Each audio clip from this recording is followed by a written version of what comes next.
Good afternoon, everyone, and thanks for taking the time to join us for our 21st webinar in the Zeald series, Keep Calm and Get Digital. My name is Lisa, and I will be your moderator for today's webinar. Over the last few months, a lot of businesses have turned to digital. For some, they have just gotten started in this space. For others, it's been more around growing their presence and knowledge. No matter where you and your company are currently at in their digital transformation, today's topic is sure to give you some tips and insights into conquering your search results for 2020. Our speaker today, Nadine, continues to provide success for a large portfolio of clients that she works with. Her passion for all things search means she is forever learning and sharing tips with others to grow their knowledge in this space too. As mentioned, her presentation today will certainly have a few tips for everyone, regardless of where you are in your digital transformation journey. Just some quick housekeeping rules before I hand over to her. If you haven't joined us before, we have these buttons down the bottom, a chat, raise hand, and Q&A. So, well, first of all, I should say, if you can't really hear me right now, then check your audio settings. There might be something in there that lets you turn it on, and that's the best place to test that. If you want to ask a question, you can do that using the chat here or the Q&A section. Both will send us messages that we'll either bring up during the presentation or at the end during our questions section. What is raised hand? So raised hand actually allows you to ask to speak. So if you're not wanting to type a question to us, feel free to raise your hand and we'll allow you to speak and ask your question that way. If you've missed something, don't worry too much. We do post all of our webinars up on our YouTube channel, and we also send a link to that after the webinar. So for now, I will hand over to Nadine, and I hope you enjoy today's webinar. Hi, Lisa, and good afternoon, everybody. Afternoon. Hope you're going well. Yes, it's going pretty well. I'll just quickly share my screen.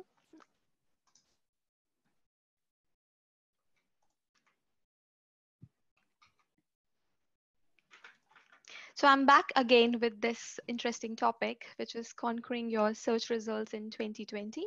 This is especially for SMEs and the new businesses. So what I will be covering today is putting SMEs on the SERP, search engine results pages, sharpening your metadata, just little tips and tricks on how you can update the metadata in the backend of your website, and how to find long tail keywords, which is very much related to the metadata side of the things, and structuring the content on the website, navigation, improving the navigation from user experience, and crawling and indexing. We'll go a little technical and talking about the files to be uploaded with regards to crawling and indexing. And then we will be talking about the page speed of the website and how you can leverage the page speed. And of course, we've been stressing a lot about reviews, so we'll be talking reviews and then communicating the changes regarding your business to your end customers. So let's begin. So the first topic says is putting the SMEs on the SERP, search engine results pages. You know that small business search engine optimization at most important objective is the first results page. So making the content you want to rank for easy to reach and to read, give out the reasons for search engines to rank you. So if your content is engaging and it's very much related, then you will rank on top. So the three pillars of SEO here would be technology. This is at most important, the ability to set yourself up to success. It's closely related to the speed and site optimization. And in other words, make the job of reading, indexing, especially your website and your content faster and smoother. So it highly depends on the technology you're using. So if you're using a CMS-based platform, which is very easy to update stuff from the SEO point of view, technology really matters. So the second pillar, I would say, is relevance. Google shows results for search queries based on the relevancy of the content. So this is essentially how you fill in the knowledge gaps or solving raising problems with your content. So relevancy in your metadata and in the content which is available on your website is very, very important in terms of the keywords you are searching for. And the third pillar is authority, and it's all about backlinks. And this is how you tell search engines that your site is trustworthy.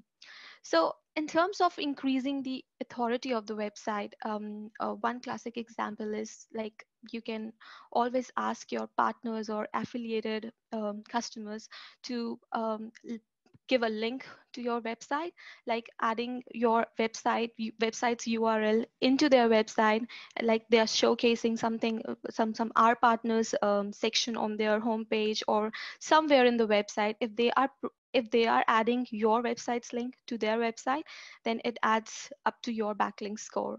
So this is very important in terms of give and take things. You can also advertise their website on your homepage and vice versa. So this really works to increase the page authority, and it also gives Google an indication that your website is trustworthy.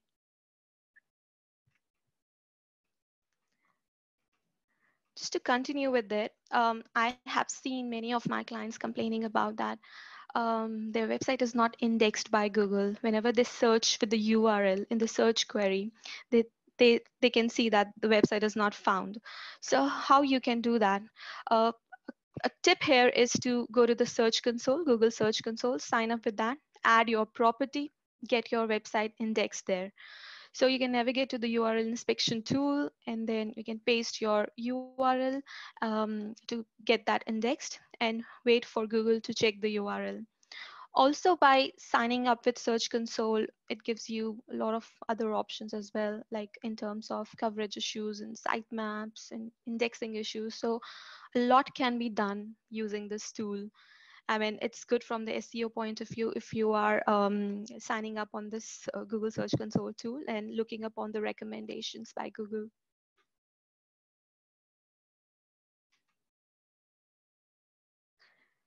The next topic is sharpening your metadata.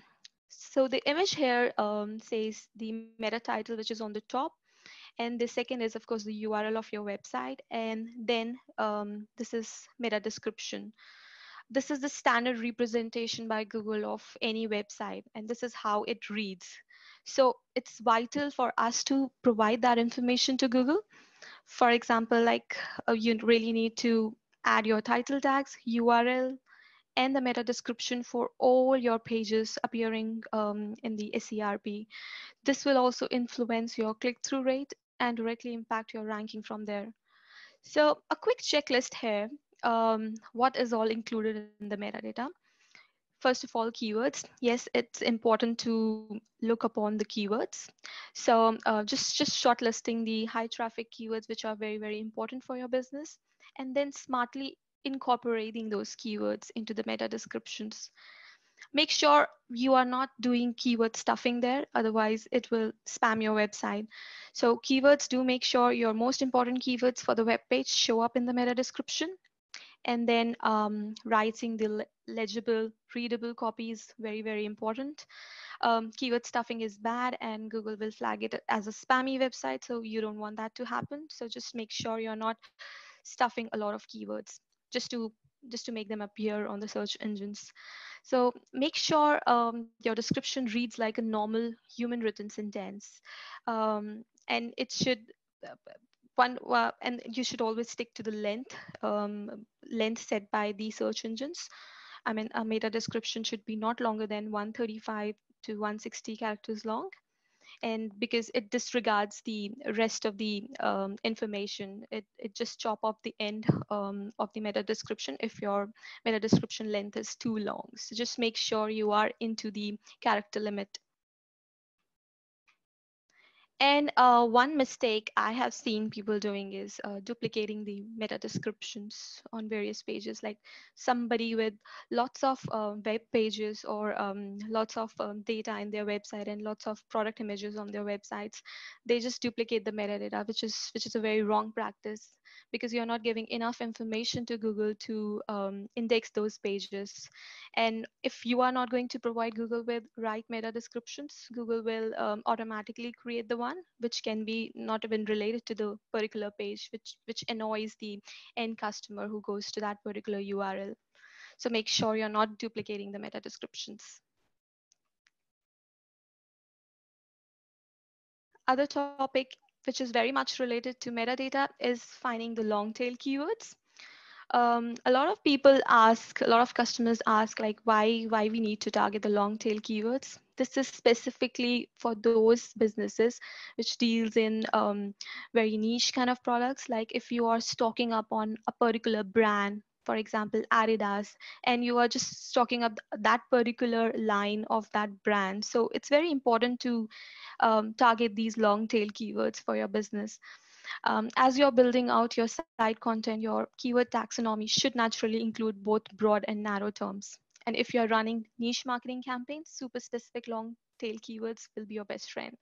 So like you can see from the screenshot also, like single word phrases t-shirts and 2-3 word phrases blue t-shirts. So if you're just looking upon the long tail keywords and you're very specific about it, like blue American apparel t-shirts, so this is a classic example of long tail keywords.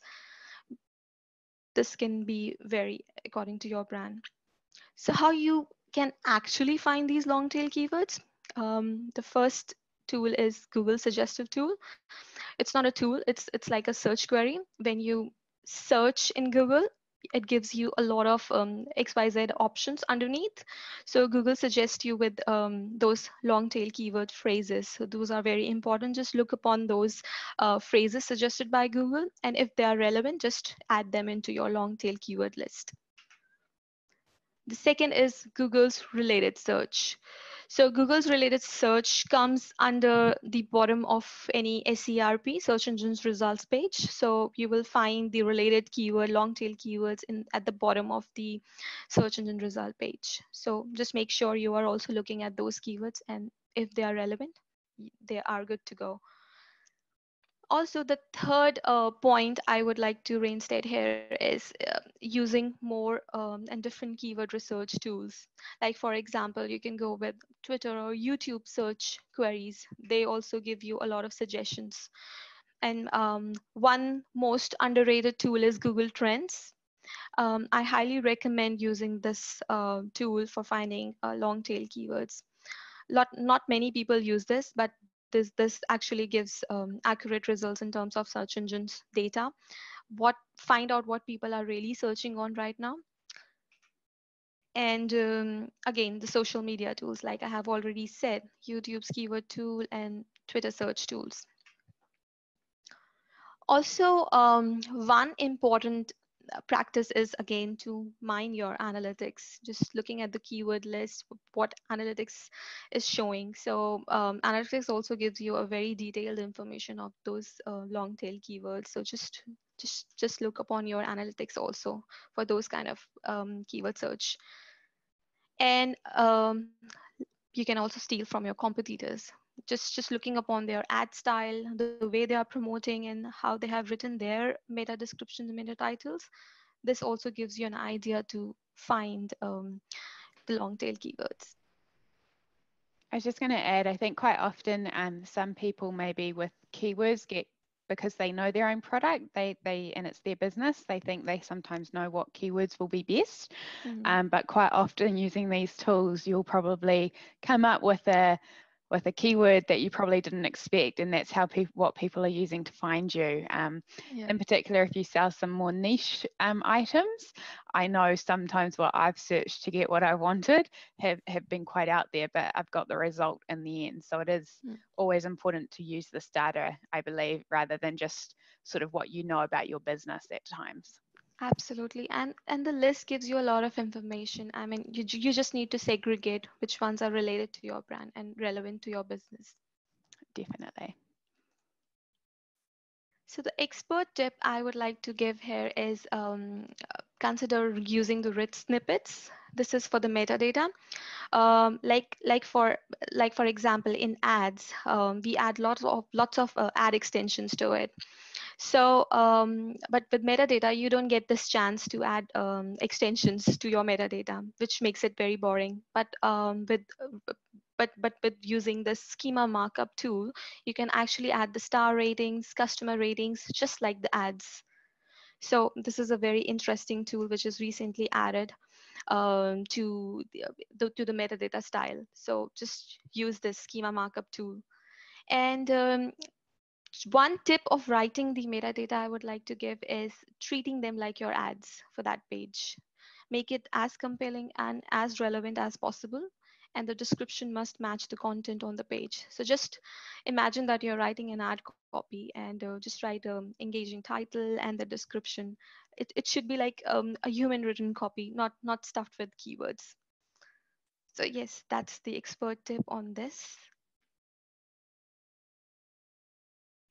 So the next topic is structuring your content, which is again very important. So because your website is your brand's image, so the way you have structured the content on the website showcase everything about your brand. So the way people search, everybody loves structured data, and customers love it because it makes the navigation easier. So if you are providing easy navigation on your website, it actually adds a flow for a customer to visit your website. And web crawlers also love it because it signals where is the critical information. And it makes an easy thing for you also for updating, and makes it more manageable and increases the chance of earning a link also. So just structure your content in a way that the navigation is smooth and people are liking it. Just look up on the bounce pages with high bounce rates. That means something is extremely wrong with the structuring of your content. So just look upon those aspects. So be attentive to the product name, category, page name. These will be your H1s. This is heading one, because it is divided like heading one, heading two, heading three. So this is how you actually structure your content in the websites. So I would like to give an example here. So for example, you want to create a URL structure that follows your navigation hierarchy. So the URL structure for the Chinatown location would look like this. Like for Kim's restaurant, you can see that there are four pages. Menu on the menu, it's menu, locations, catering, and about. So under the locations, the subcategories is Castro, Chinatown, and Nob Hill. So the location, so the actual URL structure which you should design for the Chinatown page should the URL of the website, the domain name / locations, and then Chinatown. So this is a very smooth kind of a structuring of your content and URLs. This is easy for you also to maintain, and it's easy for the customers who are actually navigating through your website.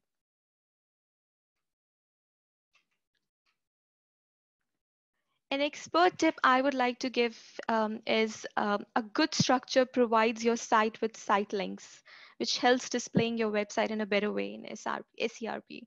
So you can see the screenshot. So if you're not maintaining a proper structure on the website, then Google won't be able to read it. So like in this example screenshot, you can see the URL of the website and the sub pages are displayed in a very proper way, and it's looking very attractive. So if your customer wants to go to your second level page using these shortcut links, they can go. But if you're not providing enough information to Google and you're not structuring your website in a way, then Google won't show results like this for your website. Again, this is also very much related to the user experience and the navigation on the website. So this is something similar. Visitors and customers can quickly reach their destination while observing the other options you have to offer. Creating categories, subcategories in the website, and maintaining the structure is again important thing. This also gives web crawlers an insight into the structure of your store that makes it easier to read, to crawl, and index the website. And it's crucial to have the subcategories rather than just putting everything in one particular category. It actually clutters the information and it confuses your customers. So I recommend that creating categories and subcategories is vital for your business. It's crucial to have subcategories available in your index that can push your products over the SERP. And that's how you increase your site's SEO. We'll move to a little technical side of the things, which is crawling and indexing. I'm sure not everybody will be having a detailed idea about these things, but just looking upon these tools and files which are existing in your website is important to look upon and see whether your website is having these files or not. So the first file in terms of crawling is robots.txt file. This file actually gives you the permission or bans the web bots from crawling specific pages on your website. So you want the crawlers to crawl your website, and you want the indexing of your website. So robots.txt file is a very important file. This file is actually added to the root folder of your site. And it's a very simple process. I mean, having this file is actually a sign of quality to the search engine. So, and I mean, you can just create this file in a simple notepad and just add user agent and asterisk sign and disallow colon. That's it. So these two things are required. I mean, you can just look upon the Google tutorials also regarding how you can actually add robots.txt file to your website. So make sure your website is having this file, and uh, just save this as robots.txt with the same extension, and everything should be in the lowercase, and upload this in the root directory.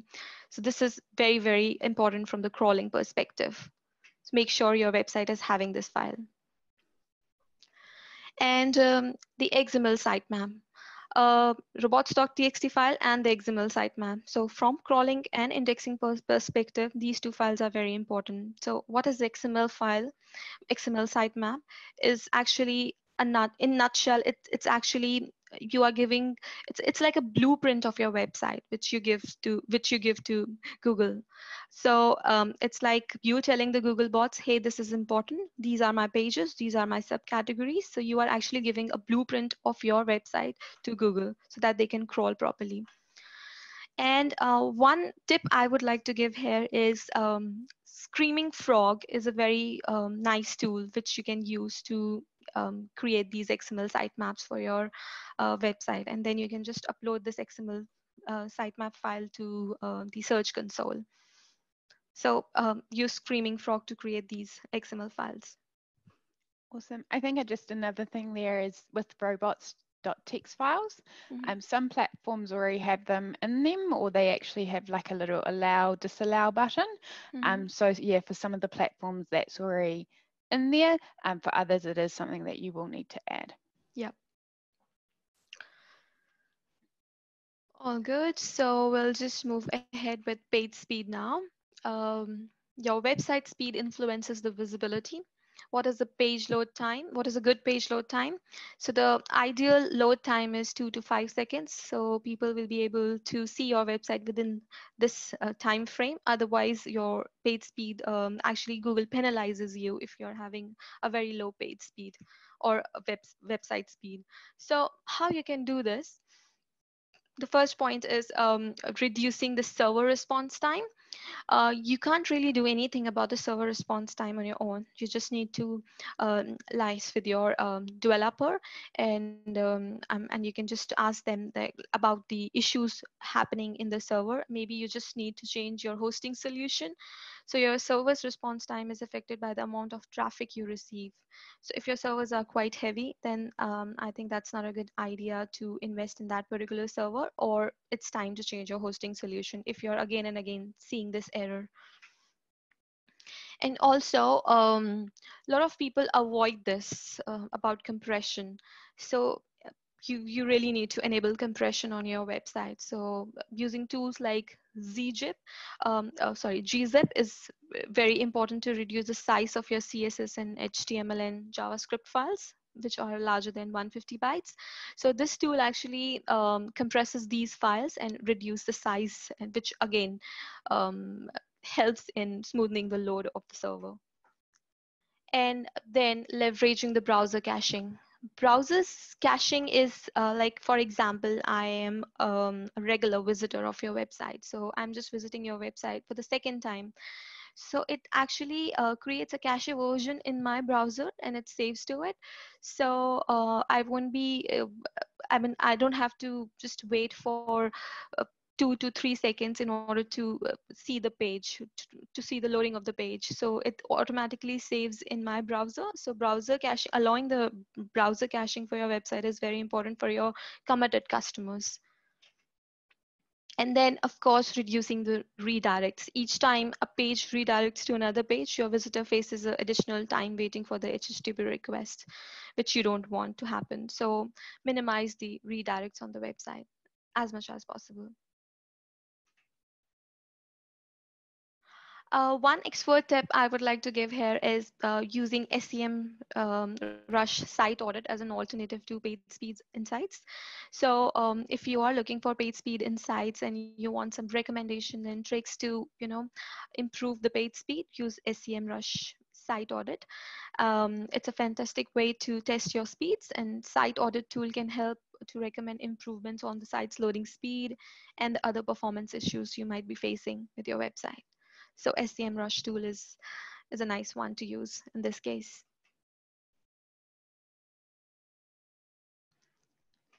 And of course, we are stressing a lot about in our webinars about reviews. So they matter a lot. Purchasing a new product involves many steps, but recently users have started to focus on a single aspect above all, that is the reviews. It's just not about the features or price anymore. It's about what other people have to say about a particular product. So a lot of people look upon these reviews before purchasing anything from your website. So make sure you are maintaining them. And users feels a lot more comfortable purchasing something that another individual has already brought or tried or tested. So reviews matters the most. And many small businesses don't have deep pockets when it comes to marketing efforts, so it's crucial to focus on user reviews. It is like depicting your brand image without even investing anything. Just have to convince your existing customers to just review. When real people advocate your brand online, your business and product becomes more trustworthy and can lead to increased sales. So yes, maintaining Google My Business listing and the reviews on this listing is very, very important. Google reviews is important. Last but not the least, it's not related to the previous slide also. So this is about communicating the changes of your organization to your end customers. So I believe if your business is affected, especially in this COVID-19 situation where businesses are affected due to the hours, or they are reducing the working hours, so it's important that you are communicating that to your customers. Like Google recommends that updating your business hours and description in your Google My Business profile. So like if a restaurant business has reduced the hours and they're only working for 5 hours in a day, so it's important that you just update those aspects, because otherwise it just pisses off your customers. And they need to know, especially with the customers who are very loyal to your brand. So they need to know about the changes happening in your company. And if you're running the ads also, so you can use the call out extensions to update these hours, and saying anything which is coming up in your business. Like for example, with the childcare centers, you can just update like what new measures you are taking in terms of COVID-19 to mitigate these COVID-19 effect in your childcare. I mean, it gives a sense of sense of good feeling to your existing customers, like parents especially. And they will be like, you need to gain that trust with them, that what new things you are incorporating and what safety measures you are incorporating in your business. So it's important to communicate changes, especially in these unprecedented times. And yes, this is the end of the presentation now. Awesome. Thanks, Nadee, for your time. Now, if anyone has any questions, please feel free to use the question and answer button. You can stop sharing your screen as well, Nadee, and it'll just be you and I talking. So I do have some pre-prepared questions, I guess, for you. just ones that I sort of thought of when I was sort of understanding what you're presenting today. So as a business, I've sort of done a couple of the items you have covered off today, but I haven't seen any results. So with search results and getting to that first page of Google, is that instant, or am I expected to wait a little till I see something? Yeah. So actually many SEO firms will tell you that it takes 4 to 6 months to start seeing results. And this is very much accurate actually. You can't see results before 6 months. I mean, as long as, if in case your website is like, since it's been in the search engine since a very long time. So search engine results actually grows over the time. So whatever results you are getting in 6 months should be considerably less when compared to the results you will be seeing in 12 months of time. So it grows with time. And I think a lot of people actually believe that SEO is all about ranking on the first page. So it's not that. Maintaining the quality is very important of the website. So if you are maintaining the quality of your website, you are looking at the content side of the things, maintaining the structure, and making your website an apt for the search engines, then I believe and the leads are also happening on your website. So I think it's wrong to have that intention of getting on the first page is all about SEO. So as long as your website is getting good audit results and it's getting leads, you are doing a good job in terms of SEO. And also rankings will happen with time. Awesome, good to hear. And you have sort of covered off about some metadata today. You know, some businesses might have quite a lot of pages, in particular lots of products on their website, and it might take them a long time to basically put metadata on all of them. What would you say is the best starting tip for those types of businesses? To be very honest, there's no escape, especially for those big websites. But yes, I believe that you can start with the main pages first, the most important categories first, like home, about us page, and contact us page, and the main category page, which are in the primary menu of your website. And then you can switch to the hero products. Like every company has a 80-20 rule. So if some of your products are the hero products and they're making 80% of the revenue, so just concentrate on them first. Yes. And then slowly and gradually start with your other XYZ products, which falls into that 20% revenue ratio. And one tip I would like to give here is like you can generalize the metadata for these other products which you think are less important. I won't say less important, I mean bringing less business.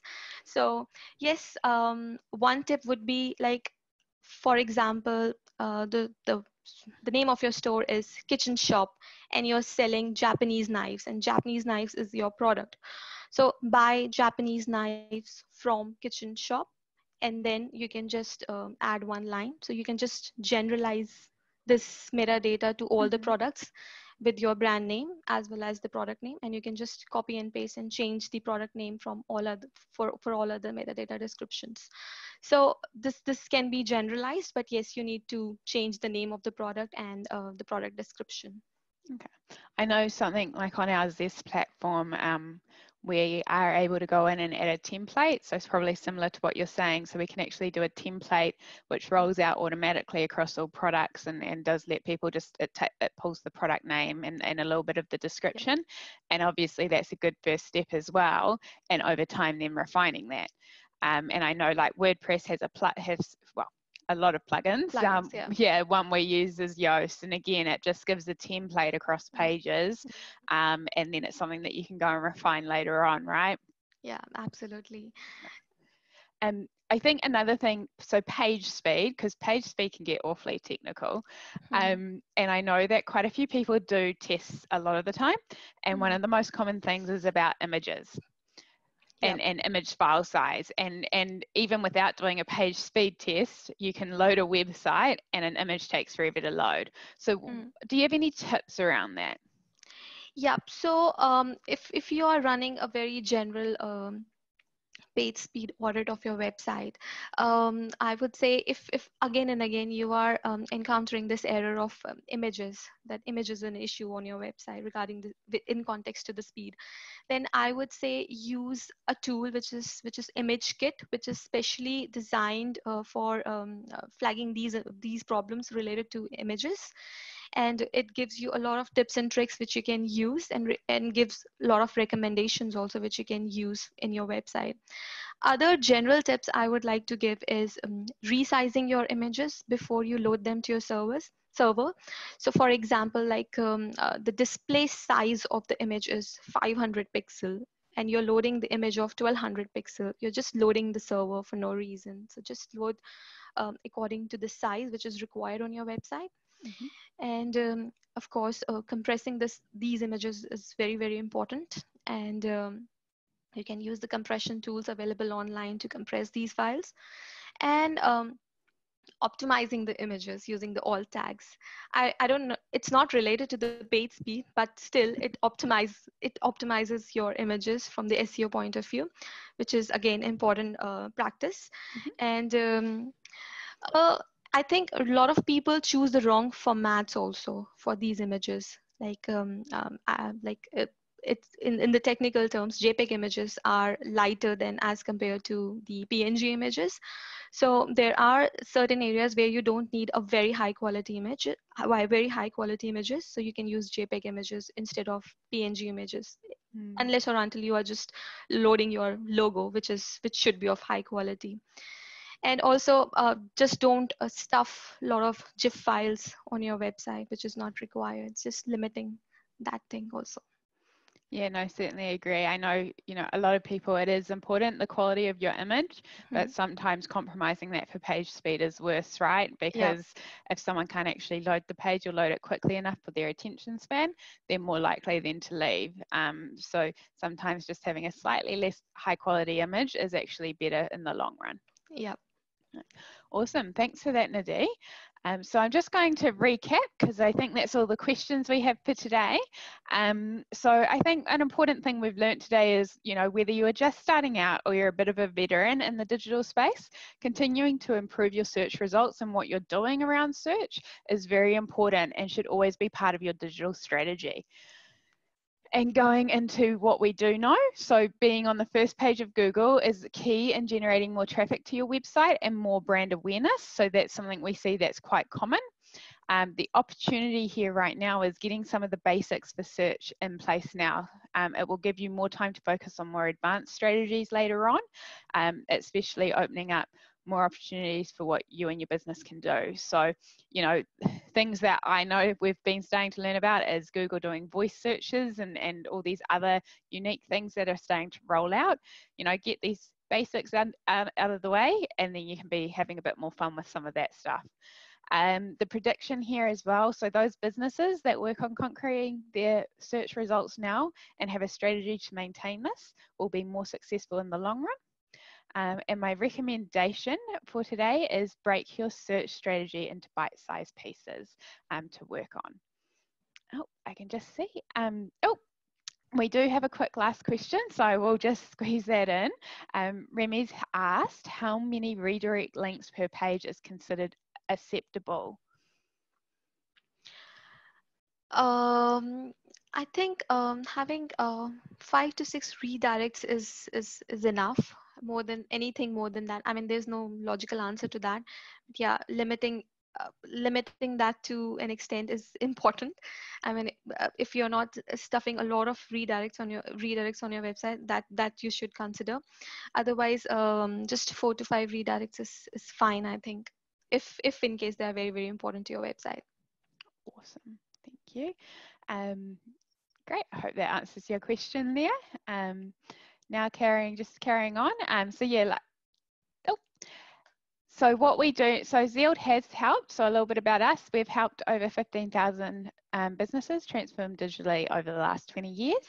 And if you would like support or would like to talk to us just around what your business's digital strategy is, then please get in touch. We do offer a free strategy or actually a website audit session with one of our experienced digital business strategists. We are always interested to know what you learnt or what your feedback is around the webinar today. So we will be sending out a form with also the YouTube link. If you could fill that out, it would be great. It definitely helps us improve. And our next webinar is next Wednesday. It's on e-commerce, so how to increase the average order value, upsells and customer lifetime value. So getting the best out of the clients who have already purchased from you. And Rhonda and Titus will be looking forward to seeing you there and taking you through that. I would like to add a special thanks to our presenter today, Nida D. Very much appreciate the insights here and definitely some awesome tips there. And that's all we have time for. So to everyone that did attend today, enjoy the rest of your day and very much look forward to seeing you here next week. Thank you. Thank you, everyone.